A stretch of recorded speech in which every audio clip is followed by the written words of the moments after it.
Hey guys, tonight we journey into a world you think you know, but trust me, you don't.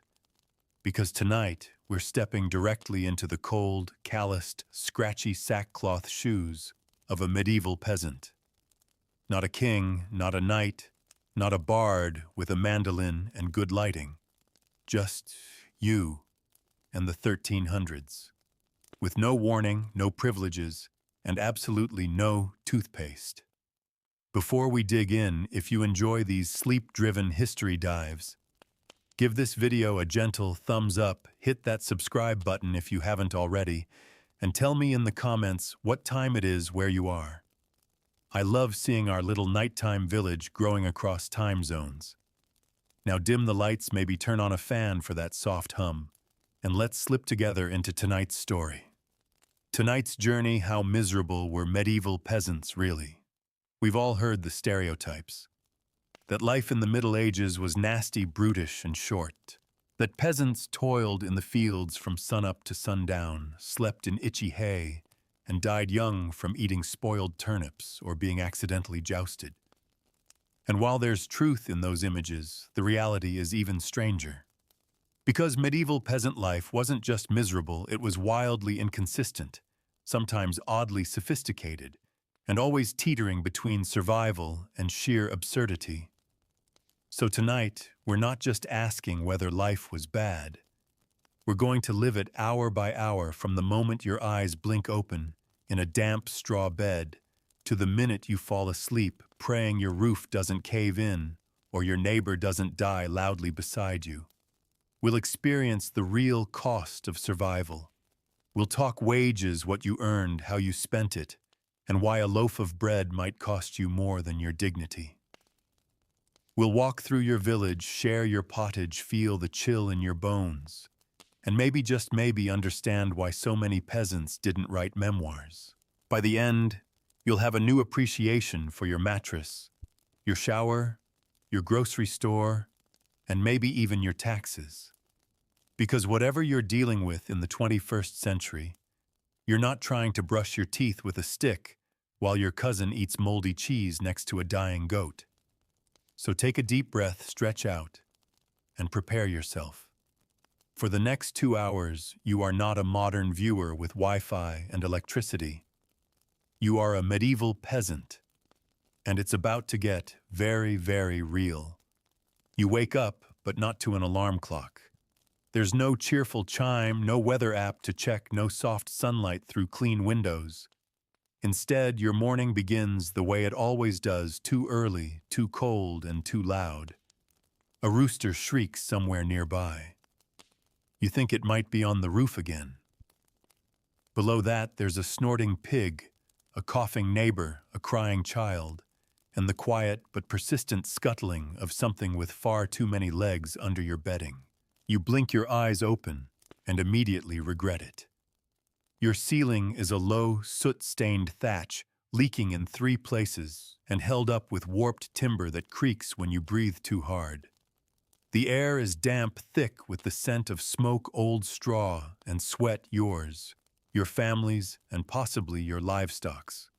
You live in a one-room hut, and that one room has to be all things at once: bedroom, kitchen, barn, and bathroom, sort of.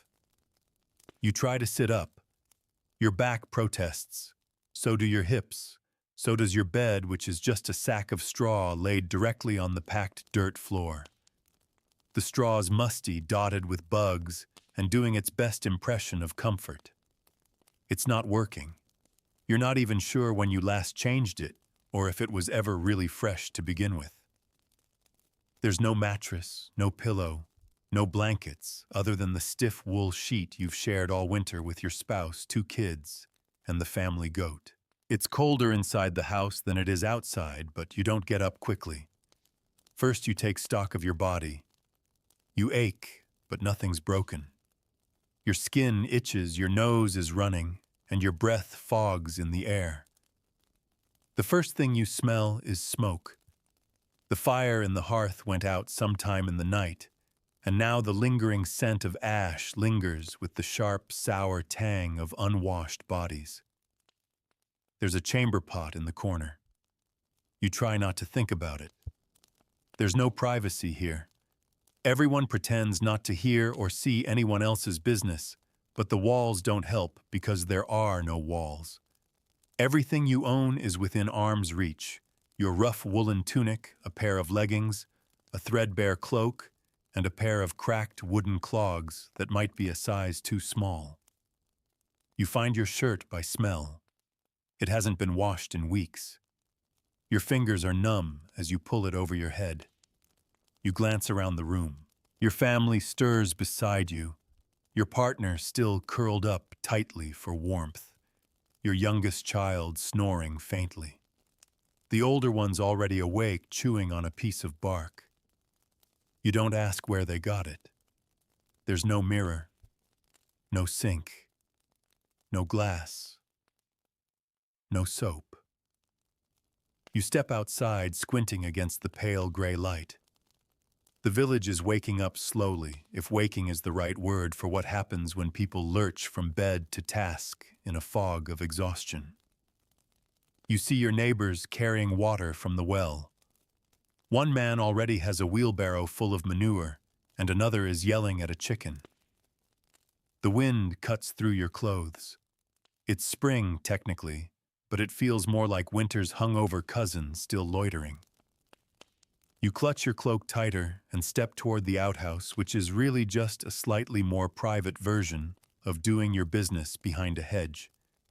Except today, you discover it's already full. So you go behind the hedge. And this is your life. Every morning. There's no toothpaste, no toilet paper, no hot water. If you want to rinse your face, you use water from the bucket near the door. It's icy. It bites your skin. You splash it anyway because the alternative is the slow onset of grime so thick it feels like clothing. If you're lucky, there's a rag. If you're not, you use your sleeve. Your hair is a mess. You try to smooth it with your hands, but they're already dirty. There's no brush. Your teeth ache faintly, as they always do. One of them is loose. You ignore it. And then, from the distance, the bell. Not a church bell, not yet. This is the manor bell, the one that tells you when to start working. It tolls like a summons from a god with very little patience. You shuffle back inside, grab the rough canvas sack that passes for a work bag, and kick your clogs into place. They're damp, from what you don't want to know. Your stomach growls. You haven't eaten yet, but there's no time for that now. You pass your neighbor's door. It's open as usual. The wind rattles it gently. Inside, you see her oldest child tending the fire, face smudged with ash, hands moving like someone 3 times their age. You nod. They nod back. That's the morning greeting. Words are rare. Smiles even more so. As you walk, you step carefully over ruts in the mud path, dodging the morning deposits of every village animal. There are puddles that never dry, even in summer. You almost slip. You don't. This time. Ahead, the manor house looms, not big, not luxurious, but 2 stories high and made of stone, which means it's the only building in town that doesn't leak when it rains. The reeve stands in the yard holding a list, already scowling. You take a deep breath. Your day is about to begin. But let's pause just for a moment and reflect. Because this waking, aching, shivering, itching start is not the worst part of your day. Not even close. The real trouble is breakfast and the work that comes after. So you've dragged yourself out of bed, or rather out of a vaguely straw-shaped lump of suffering. You've braved the elements, relieved yourself with neither dignity nor support, and returned home slightly damp, a bit colder, and already annoyed at the general concept of existence. Now it's time for breakfast, or what medieval peasants optimistically called breakfast. Let's manage expectations. There is no smell of bacon sizzling, no coffee brewing, No sunlight, gently kissing a plate of warm buttered toast. What you get instead is pottage. Cold, lumpy, yesterday's pottage. Maybe the day before's, possibly last week's. Pottage is not a dish, it's a process. It's what happens when you take everything edible in your home, add water, heat it until it stops resisting, and call it a meal. Grains, root vegetables, onion ends, maybe a wilted cabbage leaf if you're lucky. It's been sitting in the same iron pot absorbing flavor and guilt since before your youngest child was born. You don't throw out pottage, you just keep topping it off. This morning the pottage has turned a little gray. It might be congealed. You scoop it anyway into a cracked wooden bowl that smells like firewood and regret. There's no spoon, you use your fingers or a crust of bread that's somehow both rock hard and damp at the same time. The bread, if you have any, is made of barley or rye. It's coarse, dark, and gritty. And by gritty, we mean it literally contains grit. Not floury softness, but small bits of sand and stone from the millstones used to grind the grain. Dental care doesn't exist, but tooth pain does, and this breakfast is about to introduce you to both. There's no butter, no jam, no sugar. Those are rich people dreams. Your bread is dense, unsalted, and shaped more by practicality than love. It's meant to fill your stomach, not spark joy. Sometimes, if the season's kind, and your Lord isn't hoarding everything, you get a scrap of cheese. It's hard, smells like something that fell behind a stove and gave up. But it's protein, and that makes it a luxury. To drink, there's no milk. That's for calves or for churning into butter you don't get to keep. No water either, at least not if you value your digestive system. The well water is suspect. The river is worse, and rainwater barrels are often shared by birds and rodents. Instead, you drink ale. Weak ale brewed by your household, or your neighbor's barely alcoholic, but boiled enough to kill off most of the parasites that would love to move into your intestines. Yes, that's right. You're drinking beer for breakfast, because it's safer than water. Even your children are sipping from clay cups of tepid brew, their faces already smudged with soot and the faint trauma of being alive in the 14th century. There is no table. You crouch near the hearth, sharing bowls and bread chunks with your family. No napkins, no utensils, no manners, really. You eat quietly, methodically, and quickly, because there's no time. And because lingering means noticing the bugs in the straw or the smell of the chamber pot in the corner. When you're done, there's no cleanup. You wipe your fingers on your tunic. You hand the bowl to whoever's closest. The pot stays on the fire, not because it needs to, but because you hope it keeps the contents slightly warm until tonight's equally depressing dinner. Now let's talk about hygiene, or the heroic absence of it. First, your hands. There's no soap, not unless someone traded for it, and even then it's probably reserved for special occasions like births, deaths, or a surprise visit from the bishop. What you have is water, cold, gritty, occasionally full of things that move. You dip your hands. That's it. No scrubbing, no drying. Just a vague wetness that makes you feel like you tried. Teeth. Oh, your teeth. They hurt. Constantly. There's no toothbrush, no floss, no paste. You might rub them with a rag. You might chew on a twig. You might ignore the pain until one falls out, and you thank God because it's finally over. Your breath could probably drop a chicken. Bathing is rare. Weekly if you're rich, monthly if you're lucky, and annually if you're not. You heat water over the fire slowly, carefully, because firewood is precious, and the cauldron is needed for things like laundry, pig feed, and soup, often simultaneously. Once warm, the water is poured into a wooden tub. You sit in it. So does your spouse, then your children, then maybe the neighbor's baby. By the end, you're technically cleaner, but only in theory.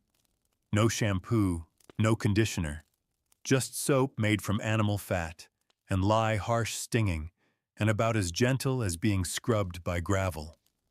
Your hair is thick with grease and ash. Lice are normal. Fleas are common. Ticks are seasonal. Your scalp itches. Your body smells. But so does everyone else, and that makes it okay. Sort of. Clothing. You're wearing everything you own.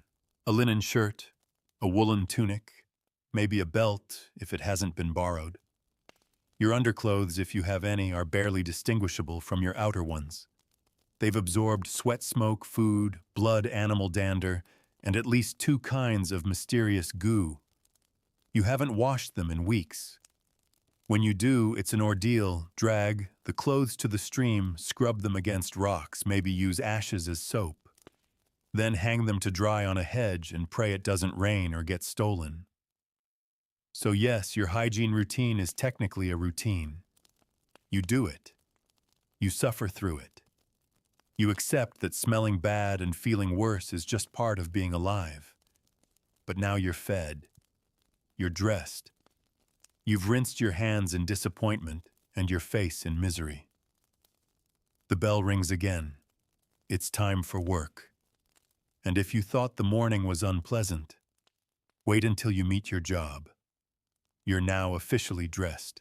That is, you've taken the 1 outfit you own, maybe 2, if you're among the lucky elite of the lower class, and you've put it back on for another round of service. The good news, it fits. The bad news, it smells like someone used it as a pot holder during a pig roast and then buried it in a turnip field for 3 weeks. Let's talk about your clothes. Your shirt, if it can be called that, is made of linen. Scratchy, hand-woven linen that was bleached once by accident and never again. It's stained with everything ash from the hearth mud, from the road, soup from Tuesday, and something that might be blood or beetroot. It's hard to tell, and you're too tired to care. Over that goes your tunic, a thicker garment made of wool dyed a brownish, grayish beige, depending on the lighting and your mood. There are no buttons. Laces, if you're fancy. Most of your garments are held together by belts, pins, or sheer willpower. And layering isn't a fashion statement. It's survival. Your cloak is a shapeless wool rectangle that somehow manages to feel damp even when it hasn't rained. It smells like goat. Mostly because it used to be a goat. Underwear is optional. Mostly because no one has time to make it wash it or explain it. And if you're wearing any, it's basically another linen rag tied in vague proximity to your body. Your shoes, wooden clogs, or leather boots if you're extremely fortunate. More likely, it's just a pair of stitched leather soles strapped to your feet with rope or string. They let in water, let out warmth, and provide all the arch support of a moldy pancake. Many peasants just go barefoot, not out of choice, but because shoes are expensive and toes grow back. Probably. Now let's move on to your home. Your castle. Your one-room wonder. Your house, like nearly every other in your village, is a classic specimen of wattle and daub architecture. That's a medieval term for weaving sticks together and smearing them with mud and dung until it looks like a wall. Charming, yes. The outer frame is wooden, the infill is mud and straw, and the scent is organic with strong barnyard overtones. It's small, very small. Think walk-in closet meets medieval panic room. One room, no divisions, no privacy. You, your spouse, your children. The occasional cousin who won't move out, and maybe a goat or 2 all live, sleep, eat, and survive in this shared space.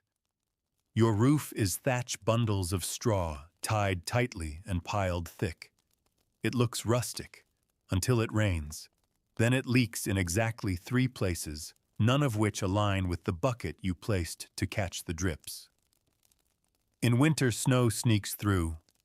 In summer, bugs fall from the rafters like divine punishment.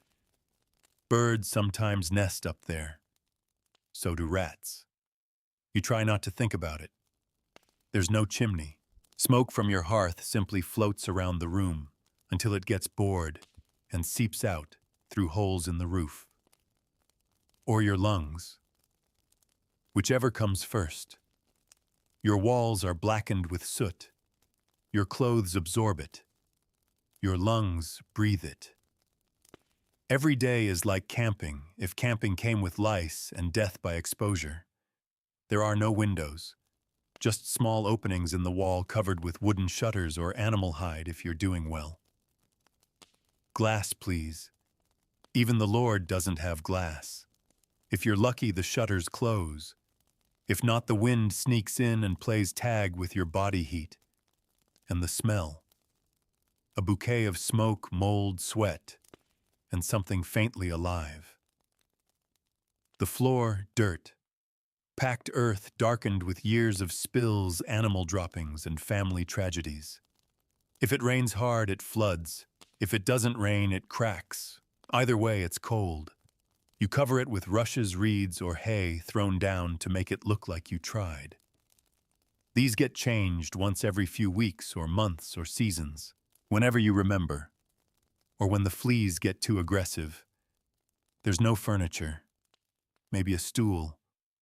Maybe a bench. The table is a rough plank balanced on barrels or uneven legs. Your bed, if you have one, is a wooden frame with rope supports and a straw mattress. But most likely you sleep on the floor on a pile of rushes or a shared straw sack that crunches when you move and smells worse than the outhouse. Storage is a luxury.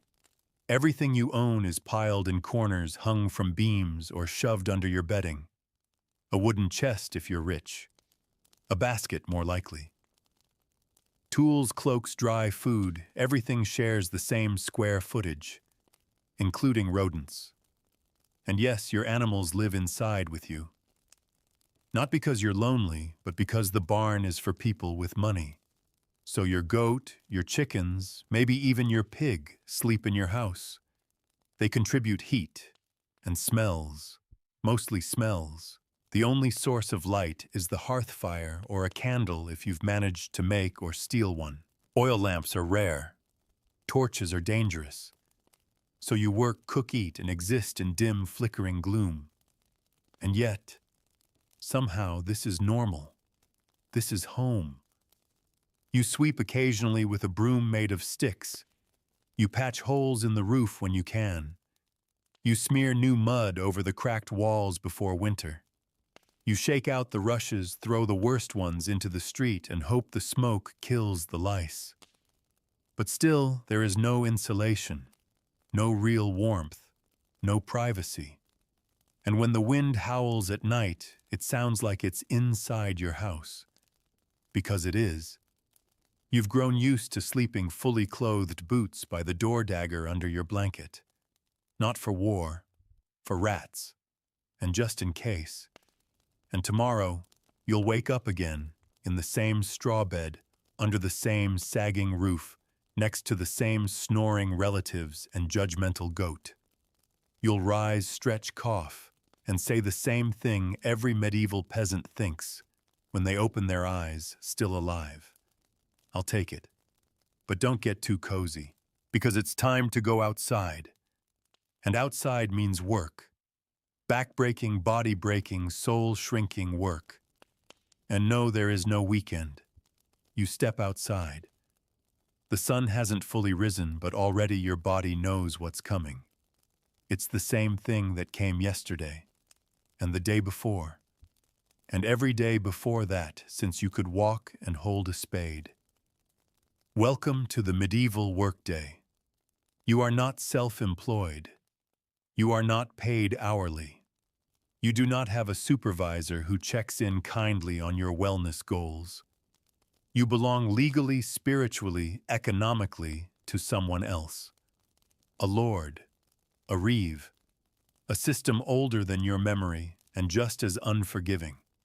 You work the land, but it is not yours. At best, you rent it.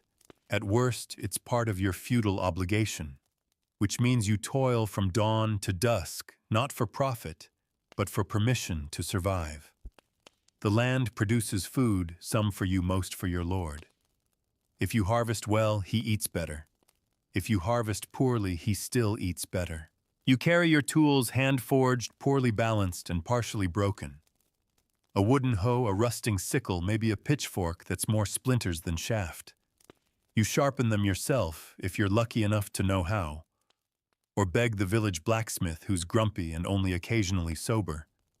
Today's job is weeding, or planting, or threshing, or manuring. It doesn't matter. Every job is the same in one crucial way: it destroys your body slowly. You start with the fields, your lord's first, your own afterward, if there's time. The soil is heavy, lumpy, and full of rocks. You bend low, pull weeds, hoe, furrows, plant seeds. Your hands blister, your back tightens. You sweat. Not a little, a lot. Your tunic sticks to your skin like a wet leaf. There's no glove, no hat, no sunscreen, no shade. The sun is a tyrant. So is the wind. So is the rain. Everything in nature is stronger than you and twice as stubborn. You work in every condition short of a full plague outbreak. And sometimes even then, if the harvest fails, it's your fault. If it's good, it's your Lord's blessing. Either way, you don't win. You take breaks, sure, 2 minutes to drink weak ale from a leather flask that tastes like moldy bread and old goat. You don't sit. If you sit, the reeve yells. If you answer back, the reeve hits. If you hit him back well, now you're getting flogged or fined or worse, hauled off to dig ditches until your arms stop working. Let's say you're not in the fields.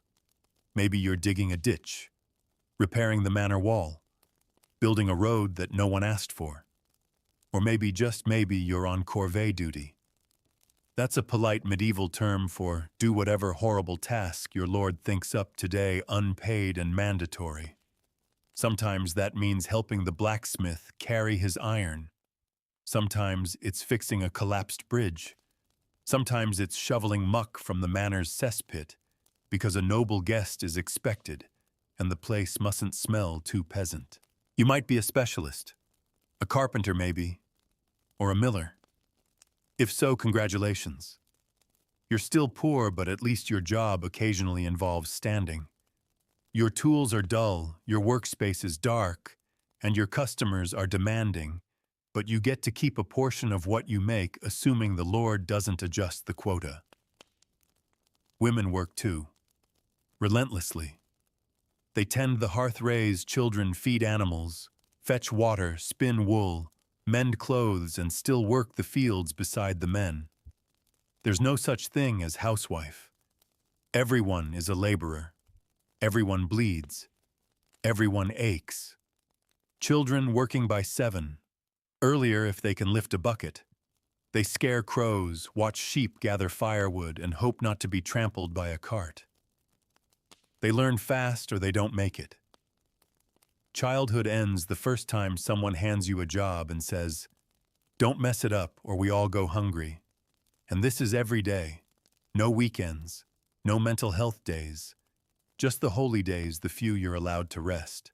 And even those come with mass fasting and the quiet threat that you'll be asked to fix something broken during the festival anyway. Work follows the sun. You start in dimness. You end in near dark. When the shadows stretch long, you stagger home, boots heavy with mud, arms trembling. And you still have evening chores. You feed the animals, patch the roof, fetch more firewood, maybe mend a fence that collapsed under the neighbor's wandering pig. You don't stop. You can't. Because if you fall behind, you fall apart. Let's talk about wages. They're not what you think. You don't get a paycheck. If you're a free tenant, You might receive a few coins a year, literal coins for work done on someone else's land. Enough to buy some extra grain, maybe a candle, maybe a bit of iron to patch your hoe. But most peasants are paid in survival, in the right to live on the land, to keep a portion of your harvest, to not be evicted, starved, or fined into oblivion. And that portion, it varies. You sow, you reap, you give half to your Lord, half of what's left to the church. The rest you divide among your family, your debts, your next planting season. And maybe, just maybe, you save enough for a pair of boots next year. If the rats don't eat it first, some jobs pay slightly better. Shepherds, for example, if they can keep the wolves away. Millers and brewers, if they're savvy. Midwives, if they avoid being accused of witchcraft. But overall, wages are barely more than gestures. You work. You eat. You collapse. You repeat. There is no upward mobility, no promotion, no dream job. The best-case scenario is that your body holds out until your eldest child is old enough to take your place in the fields. So when we ask, how miserable were medieval peasants really? Here's the honest answer: they survived. That's what they did. They labored until they broke, they endured until they dropped, and they made just enough to do it all again the next day. It wasn't a life of comfort. It was a life of function. And function was the highest wage anyone could hope for. By the time you finally get home exhausted, sore, and faintly steaming, you might think your work is done. But you'd be wrong. Because while your body belongs to the fields, and your Lord your soul belongs to someone else entirely. In the medieval world, faith isn't a personal matter. It's not something you explore. It's something that holds you, defines you, and quite possibly damns you if you forget to kneel at the right moment. You are Christian, Roman Catholic to be specific. Not by choice, not by conversion. You were born into it, baptized into it, and will be buried under it if you're lucky enough to afford a grave that isn't shared. Your village has a church, always. It might be a simple wooden structure, with a steeple that leans like it's had a few too many ales, or a grander stone building, paid for by decades of tithes and noble guilt. Either way, it is the center of everything. Births, marriages, deaths, taxes, confessions, feast days, and hangings. It all happens under the shadow of the church tower. Your priest is not just a priest. He's your doctor, your judge, your counselor, your news anchor, your calendar, your therapist, and sometimes your landlord. He might be kindly, or cruel, or indifferent, but he knows every sin you've committed, mostly because you had to confess them in vivid detail. Sundays aren't restful, they're mandatory. You attend Mass standing because there are no pews for the likes of you. You listen to sermons in Latin, which you don't understand. You cross yourself when the others do. You nod solemnly when they nod. And if your mind wanders, you picture hellfire, just in case. Your religion is not a gentle faith. It's not warm smiles and group songs. It's fear, reverence, guilt. You fear God. You fear the saints. You fear the devil. And above all, you fear dying with unconfessed sin. Because to die in a state of mortal sin, well, that means eternal damnation. And in a world where death could arrive by fever, famine, childbirth, or a poorly placed bee sting, you make sure to stay as spiritually upright as possible. The church teaches you what's right, and also what's forbidden. Working on Sundays, forbidden. Eating meat during Lent, forbidden. Dancing too enthusiastically. Suspicious, missing confession, dangerous. Enjoying your spouse too much during holy days. Risky, if not outright sinful. There's a long list of don'ts. You don't read the Bible, that's for priests. You don't ask too many questions. And you definitely don't say things like, I wonder if God is busy right now unless you want to dig latrines for penance. But belief goes deeper than doctrine. Because under all that official religion lies something else older, stranger, and stubborn. Superstition. You believe in saints, absolutely. But you also believe in charms, talismans, whispered prayers over wells, and placing herbs above the door to ward off spirits. You believe that a baby born under a full moon is fated, that a dog howling at night is a death omen, that if you spill salt, you must throw it over your shoulder to blind the devil who is always watching, always lurking. If your cow gives sour milk, it might be cursed. If your child falls ill, maybe it was a witch. Maybe it was the evil eye. Maybe someone walked over their grave before they were born. You hang garlic to keep away spirits. You tie red string around your wrist on feast days. You mark crosses in the air when passing graveyards, and you never ever walk alone in the woods after dark. The church disapproves, of course. Superstition is heresy, but they can't stop it. Because when the world makes no sense, when crops fail, infants die, and fire takes your home in a blink, people reach for whatever makes them feel less helpless. And sometimes saints and spells overlap. There's Saint Apollonia for toothaches, Saint Barbara for lightning, Saint Anthony for lost pigs. You pray to them, light candles, offer coins, assuming you can spare one and hope they hear you. Your religious year is a maze of feast days, fast days, saints' days, holy days, and ominous, don't mess this up days.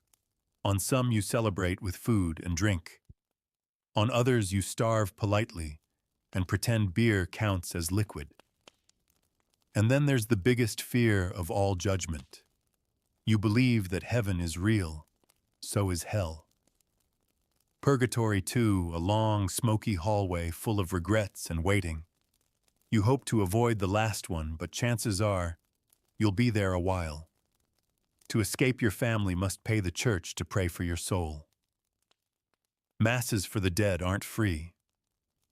So if you die poor, and you better have lived extra holy or be really good at haunting people until they fundraise for your afterlife. You fear the end, not just because of death, but because of what comes after.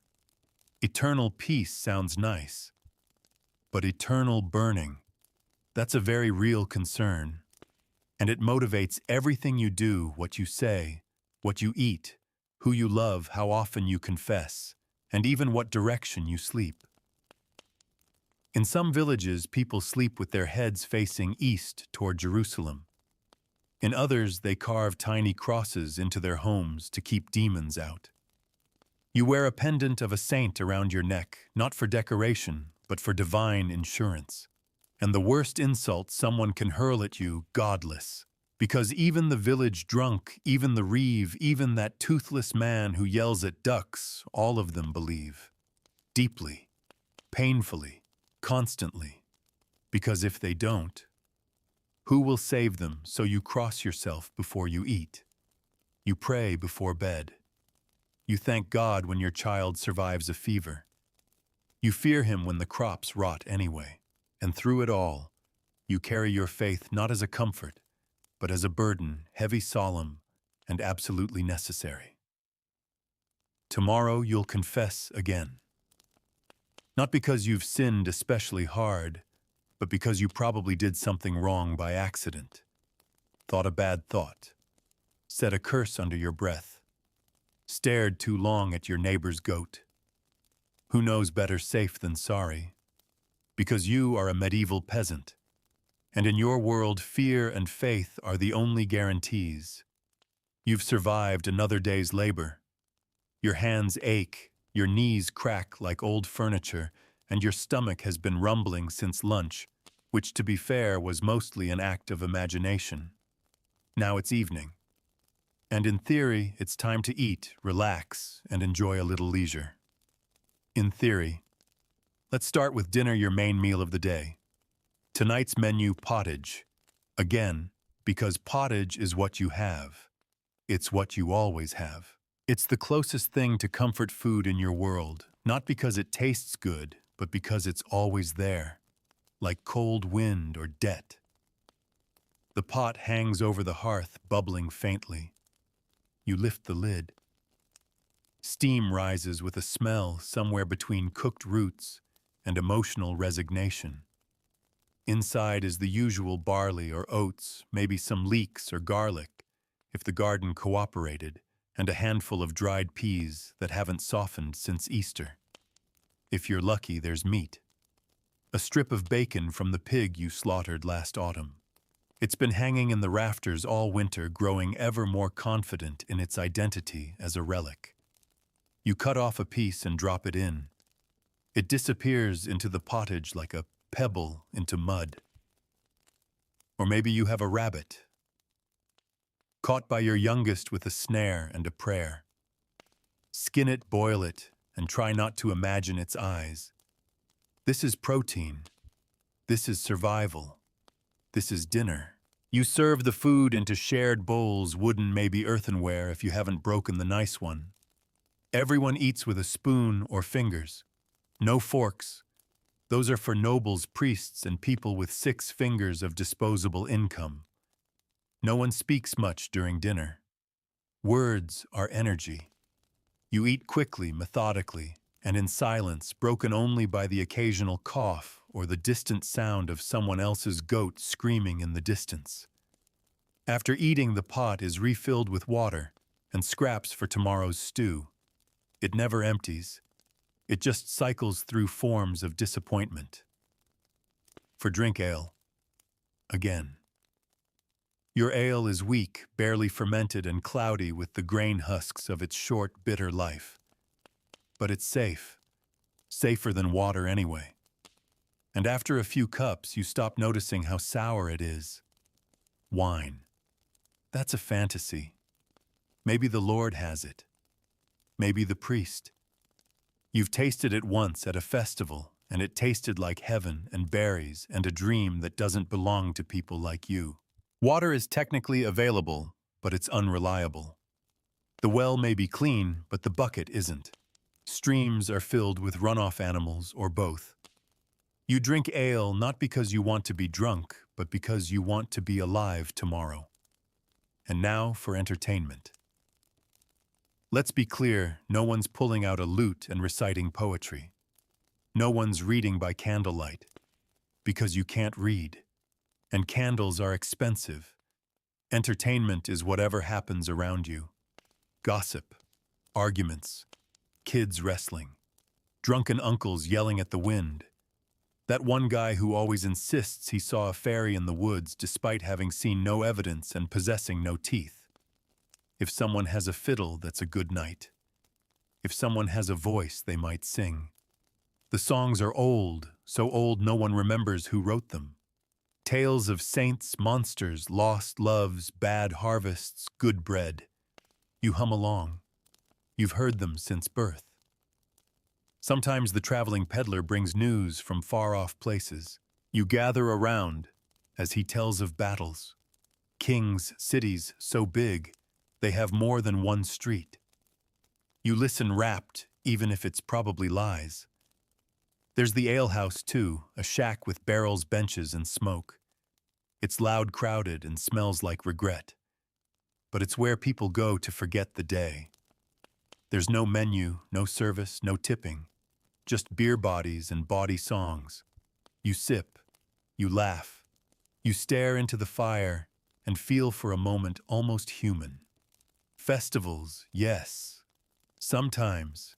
There are feast days, holy days dedicated to saints you barely understand. On those days, work stops. There's dancing, drinking, bread that isn't gray, maybe meat, maybe even sweets if someone stole honey from a distracted bee colony. You wear your best tunic. You braid your hair. You eat till your belly hurts. You pretend you're not poor, not tired, not one sprained ankle from total ruin. You drink until your limbs loosen and your voice gets bold. There's dancing, awkward, circular, enthusiastic. Music from whatever instrument survived the winter. You stomp. You shout. You smile without realizing. You flirt. You joke. You watch the reeve fall into a ditch. And for one glorious day, you feel less like a tool and more like a person. But it ends. Always. Tomorrow is another workday, another sunrise, another aching climb out of the straw. So you walk home by torchlight, arm in arm with your kin's stomach, full mind buzzing. You crawl into your bedding, pull the wool over your head, and let the hum of fire and faint laughter lull you. This is your social life. Rough, loud, fleeting, but it's yours. And in a world that takes everything else that means something.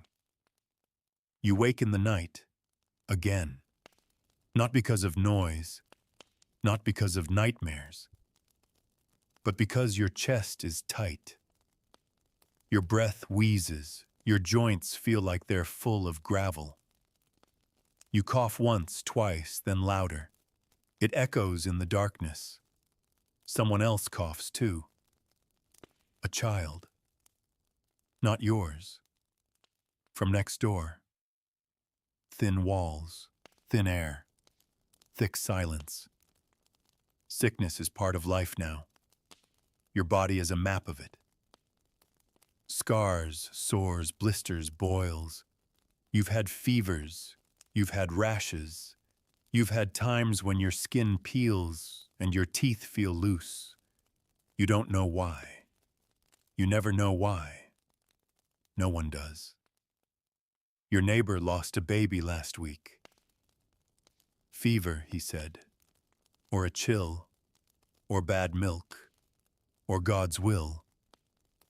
Or maybe the goat stepped over the cradle wrong. That happens, they say. Your village knows sickness the way a sailor knows waves, constant, unpredictable, sometimes merciful, sometimes deadly.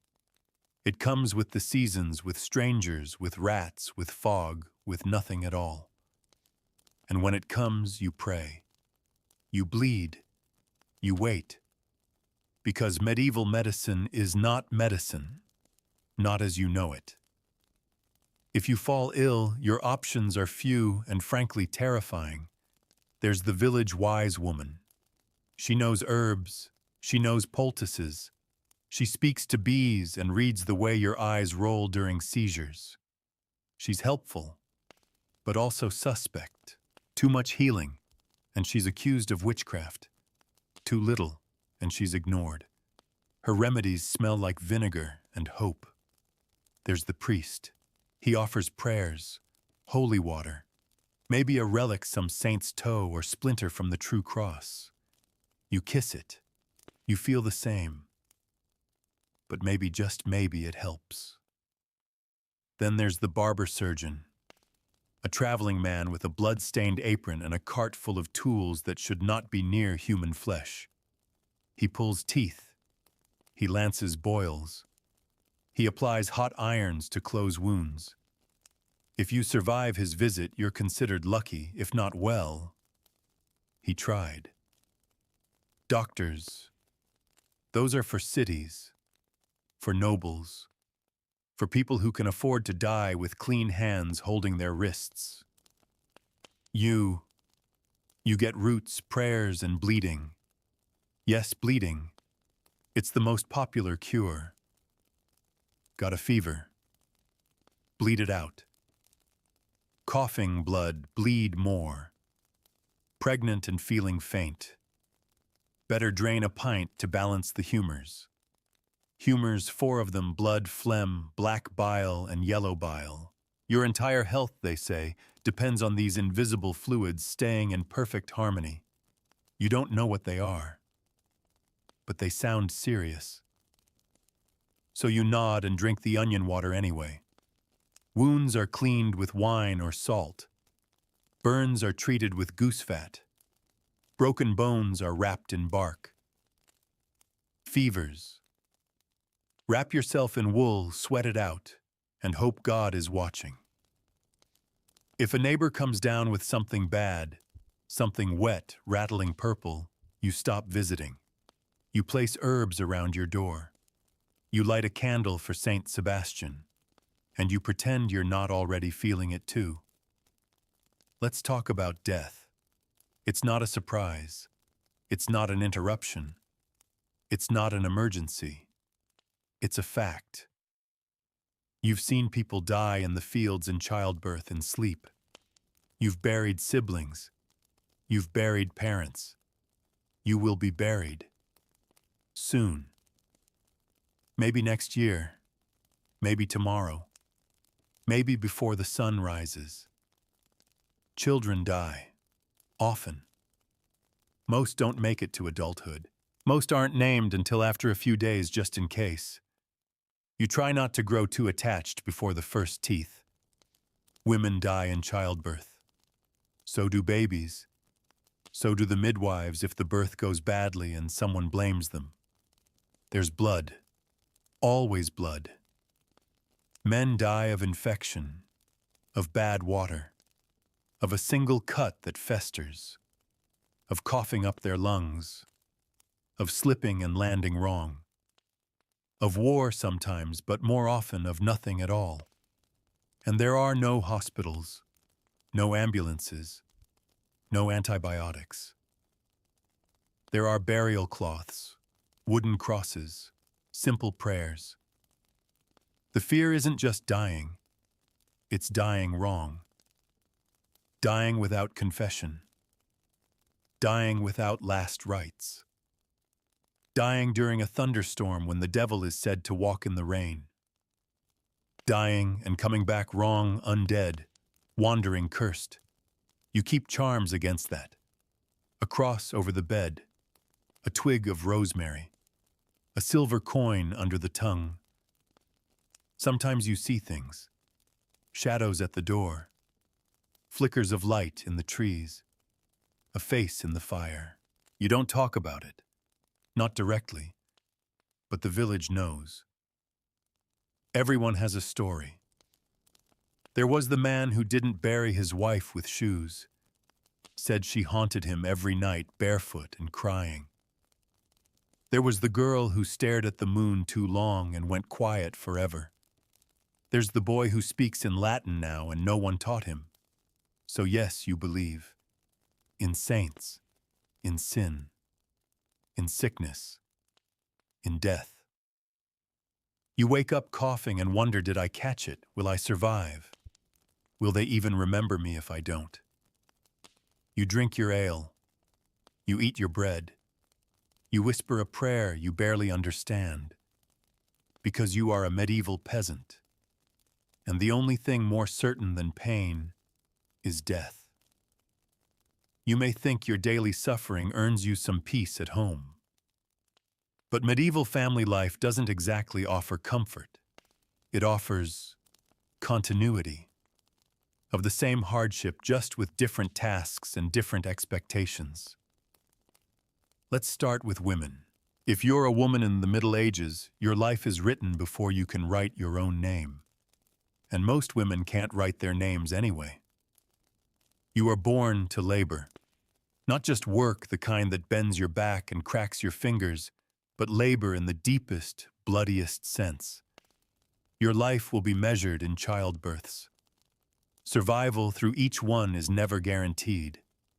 From a young age, you're taught your place not as a partner, but as a pillar. One expected to hold up a family, a household, and occasionally an entire economic system, all while remaining modest, obedient, and somehow also cheerful. You marry young, maybe 14, maybe 15. Choice is limited. Your family arranges it. Dowries are exchanged, livestock perhaps.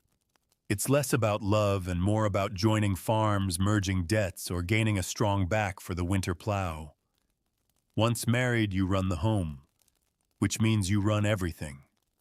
Cooking, cleaning, mending, washing, feeding the animals, tending the garden, fetching water, making ale, spinning thread, nursing children, burying children, then doing it all again without pause. And then there's childbirth. There is no hospital, no sterile bed, no anesthetic. The midwife is a neighbor older experienced holding your hand while you scream into straw. If the birth is smooth, you thank God. If it's not, well, there's a reason your soul was baptized early. You could die from bleeding, from fever, from the baby being turned wrong, from nothing at all. If you survive the birth, the next few days are still dangerous. Infection is always waiting, lurking in the unwashed cloth and air. And if the child survives, you start nursing. For months. For years. Because breast milk is safer than water, and cow's milk is for calves. Your body is not your own. It belongs to your husband, to your family, to the church. You cannot say no, not really. Marital rape is not a concept. It's just called marriage. And still you do what you can. You sing. You teach your daughters to spin. You hush your babies with fingers cracked from washing. You hold your neighbors as they grieve. You know when to plant onions. You know when to bury them too. Now children, they don't have childhoods, not as you understand them. There are no toys, no school, no free time, only chores scaled to small hands. At 4, a child can fetch eggs. At 6, they guard geese. At 7, they can work the fields. Maybe they herd sheep. Maybe they gather firewood. Maybe they collect leeches from the marsh because someone in town heard they cure illness. They are loved, fiercely, but not gently. You teach them to survive, not to thrive. You don't coddle. You can't. Too many of them die. Half of all children don't make it to adulthood. Disease, hunger, accidents, bad air. A cough turns to fever. A scratch festers. A bad winter takes 2 at once. So you name them carefully. You pray for them daily. You teach them early. And you bury them too often. Discipline is strict. Spare the rod, spoil the child. And in medieval logic, a spoiled child is one that dies from their own foolishness. But children laugh. They run. They chase pigs. They throw mud. They make dolls from sticks and grass. They mimic their parents. They dream of growing up. They do not know their life is hard. Not yet. And finally, the family. A medieval peasant household is not nuclear. It's communal. Grandparents, cousins, neighbors, everyone merges where needed. A widow with children moves in with her brother. A wounded uncle sleeps near the hearth. You share food chores, tools, grief. There's no retirement. Old age means slowing down, not stopping. The elderly care for toddlers. They mend clothes. They pass on songs and stories. They remember which neighbor is cursed and which well is safest after a storm. You support each other because no one else will. The Lord doesn't care. The reeve has quotas. The church offers prayers but charges for burials. So when your partner limps home from the fields, when your baby finally stops crying, when your neighbor brings over stale bread because she heard you lost your cheese to mold, that's family. Not because of blood, but because of need. And through it all you endure. You survive. You build something not beautiful, but strong. Because you are a medieval peasant. And your family, fragile, loud, aching, filthy, is all you have. The sun begins its slow, golden descent, and the day, which already feels like it's lasted a week, rolls into its most dangerous hours. You might think the afternoon is when you rest, but rest doesn't exist in the peasant dictionary. Not unless you're dead. And even then, your soul might be too worried about unpaid tithes to lie still. The later hours of the day are for everything else, the chores that didn't fit into the morning's back-breaking rhythm, and the conflicts that didn't get settled over pottage. Let's talk struggle. You're tired, yes, but your work isn't done. Not even close. You've been in the fields since morning, and now you need to help your neighbor patch his fence, or haul water from the well again, or help gather dung to dry for fuel because you don't have trees to burn, and cow pies make better fire than nothing. Maybe you have to walk 3 miles to collect kindling. Maybe you promised to help fix the village's collapsed bridge because your brother's cart nearly sank in it last week. You still have animals to feed, tools to repair, wool to card. If you're a woman, you haven't sat down since before dawn. Every task hurts. Every motion aches. You live inside your muscles and they're always screaming. And just when you think you might possibly have a moment to yourself, someone starts yelling. Because not all struggles are with the land. Some are with each other. Villages are tight places, physically, emotionally. There is no privacy. Everyone knows who owes what, who said what, who stepped on whose onions last Thursday and didn't apologize. Someone accuses someone else of stealing eggs. Again. A man claims his neighbor's pig ruined his fence. A woman is seen leaving the woods with herbs in her apron. Is she a healer or a witch? Whispers start. Arguments flare, and occasionally violence follows. Peasant justice is swift, crude, and deeply unfair. There is no court in your village. There's a reeve, maybe a bailiff, both chosen by the Lord. They don't care about your fence or your goat. They care about keeping order, keeping quiet, keeping taxes flowing upward.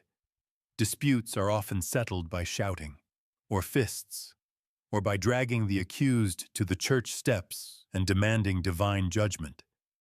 In some cases, there's trial by ordeal. Touch a hot iron, hold your hand in boiling water, walk across burning plowshares. If you're innocent, God will protect you.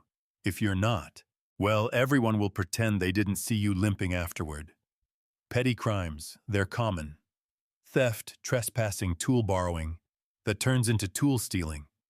There are no locks, no alarms, no detectives, just suspicion and shame. Punishments, stocks, fines, public humiliation, get caught poaching on the Lord's land. You might lose a hand, insult someone important. You're flogged, accused of heresy or sorcery.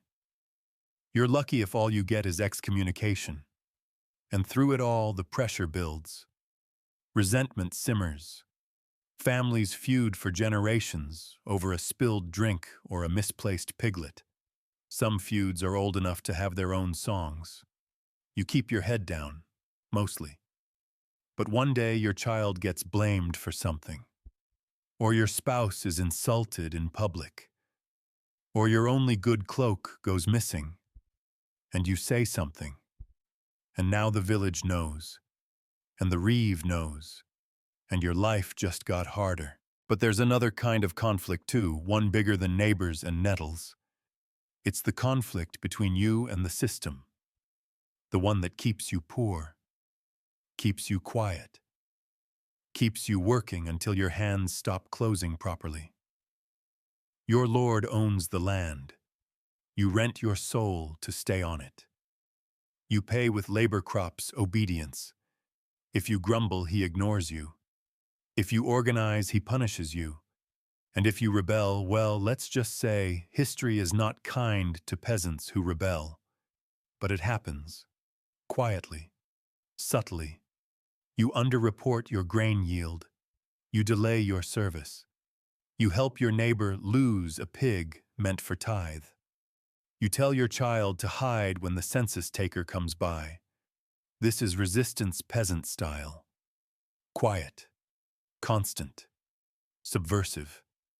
And when it becomes too much, when the famine stretches too long, when taxes rise too fast, when the Lord's men take too many daughters and call it their right, Then there are revolts. Not often. But when they come, they burn hot and fast: pitchforks, fires, chants, crude banners. Anger rises like floodwater. For a brief moment you dream of something better. And then the soldiers come. And the bodies fall. And you learn to swallow the dream and keep your head down. Because you have no armor, no army, just a hoe, a hope, and the constant threat of a lash. So as afternoon wanes and you finally turn toward home, you carry it all with you. The blisters, the insults, the injustices. You walk home beside your neighbor, neither of you speaking, both of you limping, both pretending you didn't see what happened to the old man who asked too many questions. And you do what peasants have always done. You survive, and you wait, and you watch the shadows grow. Because night is coming. And in the medieval world, nightfall means fear. The sun sinks low, casting long shadows across your village like fingers reaching from another world. And suddenly everything feels different. Because in the medieval world, nightfall isn't just dark, it's dangerous. Your home, cracked, crooked, barely waterproof, becomes your refuge. Not because it's secure, but because it's the only barrier between you and whatever moves in the night. You bar the door. Not with a lock, you don't have one, but with a heavy plank or stone wedged awkwardly into place. You shutter the openings. You gather your family close. And you pray. Because night brings things you can't fight with a hoe. Let's start with fire. Your house is flammable. Everything is flammable. Your thatch roof, your wooden walls, your rush-covered floor, all dry, all ready to ignite at the first wayward spark. Your hearth fire, which was your lifeline during the day, becomes a liability. You smother it with ash to keep the embers low, just enough to relight it tomorrow. But if you misjudge, if a spark leaps, if the wind catches, your entire world burns. And the fire doesn't stop with your home. Your neighbor's house is 6 feet away. So is the next, and the next. A single blaze can consume the village before the cock crows. There's no fire brigade, no emergency buckets, just shouting panic and praying the wind changes direction. So you sleep with one eye open, one ear tuned for the crackle of death. Then there are the animals. Wolves roam at the edge of the forest. You've heard them. Sharp, low howls, sometimes closer than they should be. Foxes slip into henhouses. Boars dig through gardens. Rats, your constant companions, scurry through the thatch, gnaw through sacks, nibble your food. Your shoes, sometimes your fingers, if you sleep too still. And let's not forget the insects. Fleas, ticks, lice, bedbugs. You sleep on straw, and the straw lives a whole other life beneath you. Every night is a gamble, but physical dangers are only the start. Because night is when the mind starts wandering. And in your world filled with faith and fear, the dark is thick with spirits. You believe in ghosts, not metaphorically, literally. You believe that souls who die unshriven without confession walk the earth groaning for forgiveness. That those buried outside consecrated ground rise again. That witches gather in the woods with the devil. That demons ride the wind whispering sin through the cracks in your walls. You mark crosses on the door. You place a piece of iron near the bed to keep spirits away. Some sleep with a dagger under the pillow, not for intruders but for the unseen. You dream of dead relatives, of saints, of fire and floods. You wake in a sweat, clutching your chest, unsure whether the scream you heard was your own or someone else's. Sometimes you hear footsteps outside. No one should be walking this late. You don't check, sometimes you hear crying, from the woods or the road. You don't answer, because you've heard the stories.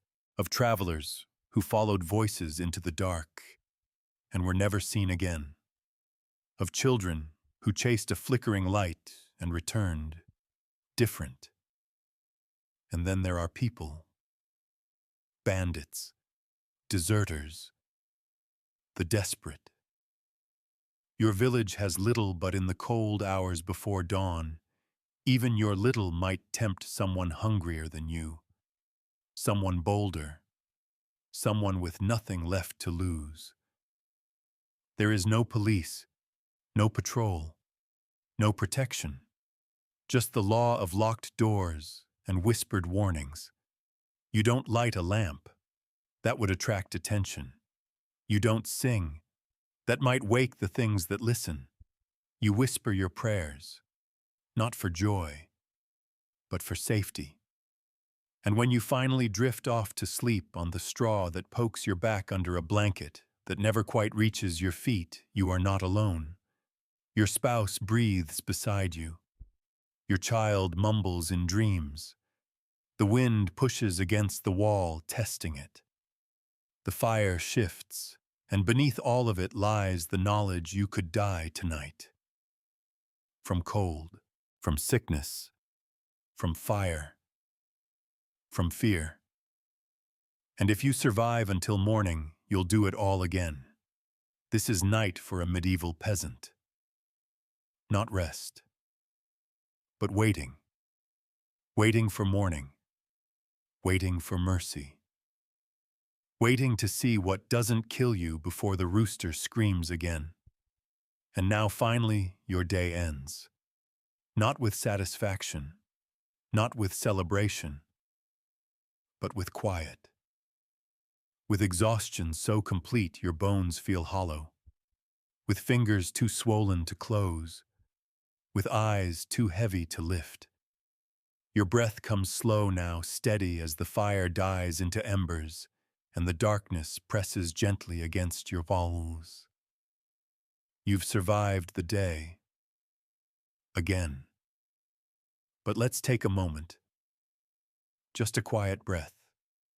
And look back at the life you've lived tonight. From the moment you woke up cold, stiff, itching, you've been working. Stretching every muscle you own toward the single purpose of survival. There was no luxury, no convenience, no escape. Your food functional, your hygiene primitive, your privacy non-existent. Your job wore your body thin. Your faith pressed your spirit down. Your neighbors squabbled, your children cried, and death never walked far from your door. You wore clothes that scratched, slept in beds that crawled, trusted medicine that could kill you faster than the disease.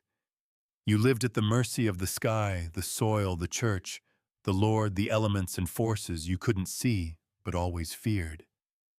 This was peasant life. It wasn't noble. It wasn't poetic.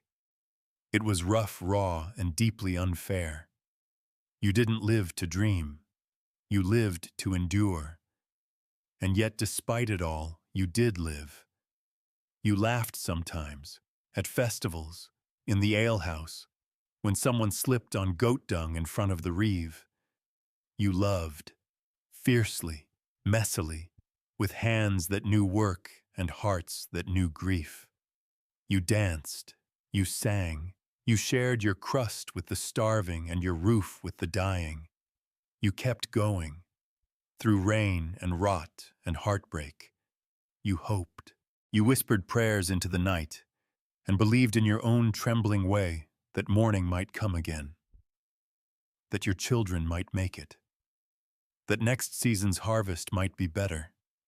And in that there is something incredible, because misery is only part of the story. The other part, endurance.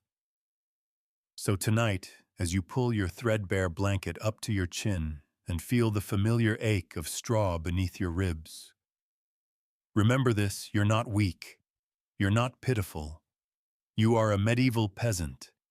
You've faced a world without safety nets, without comforts, without second chances, and still you've found moments, small, fleeting, of something close to joy.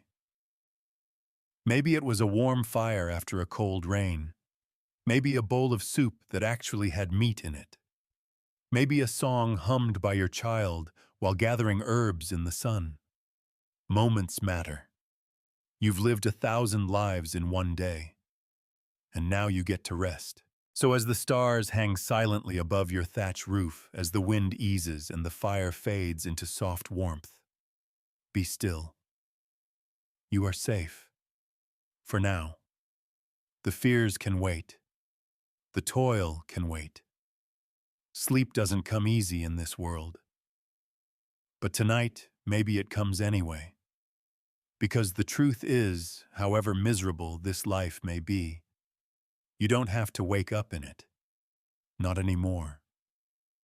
So tonight, as you drift off, remember, you don't have to wake up in the Middle Ages.